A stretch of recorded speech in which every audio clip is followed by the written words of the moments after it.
ఓం శ్రీ గురుభ్యో నమః. హరి ఓం. వాగర్ధావివ సంపృక్తౌ వాగర్ధ ప్రతిపత్తయే జగతః పితరౌ వందే పార్వతీ పరమేశ్వరౌ.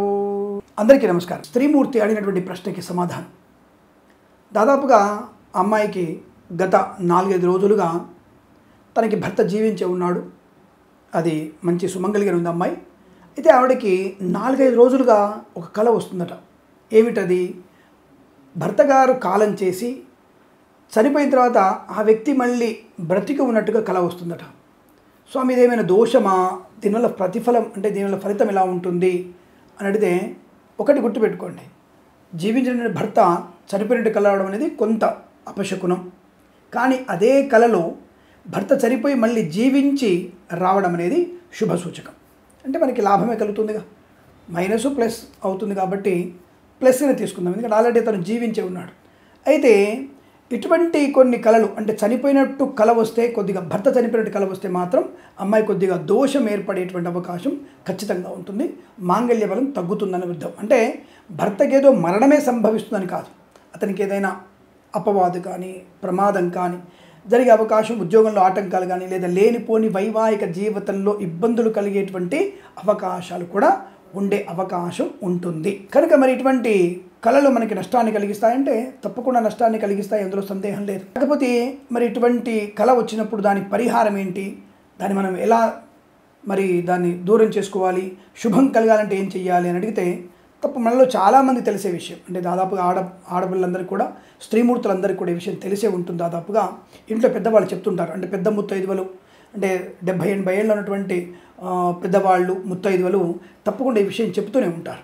అదేమిటంటే, ఒక 9 పోగుల దారానికి పసుపు కొమ్ము కట్టి మనము ఆ పసుపు కొమ్ముకి పసుపు రాసి, కాస్త ఆ పసుపు కొమ్ముకి ధూపము దీపం వేసేసి అమ్మవారికి, మీ ఇంట్లో దేవుడి పటాలు ఉంటాయి కదా, అందులో అమ్మవారి ఫోటో ఉంటుందిగా, లేదా అమ్మవారి విగ్రహం ఉంటుంది కదా, అక్కడ అమ్మవారికి మీరు అమ్మవారి మెడకి తగిలించి మీరు ధరించండి.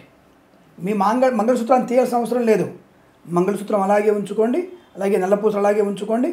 ఈ 9 పోగులతో తయారు చేసినటువంటి దారముతో ముడిపట్టినటువంటి పసుపు కొమ్ముని, చిన్న పిల్ల పసుపు కొమ్ము, దాన్ని కట్టి అమ్మవారి దగ్గర నుంచి నమస్కారం చేసుకుని 2 అక్షంతలు వేసి ఒక పుష్పం పెట్టి ధూపము దీపము ఇచ్చి ఆ పటంలో ఉన్నటువంటి అమ్మవారికి, పార్వతీదేవి కానీ, లక్ష్మీదేవి కానీ, దుర్గమ్మవారి కానీ, సీతమ్మవారి కానీ అక్కడ వాళ్ళ మెడకి ఇలా తగిలించి మీరు వెంటనే కట్టుకోండి. లేదా మీ ఆడపడుచుతోనూ, మీ అత్తయ్య గారితోనూ వెంటనే కట్టించుకోండి. మీ తల్లిగారితో కానీ కట్టించుకోవచ్చు, పెళ్ళైన వారు ఎవరితోనే సరే కట్టించుకోవచ్చును, లేదా మీ భర్తతో కూడా కట్టించుకునవచ్చును.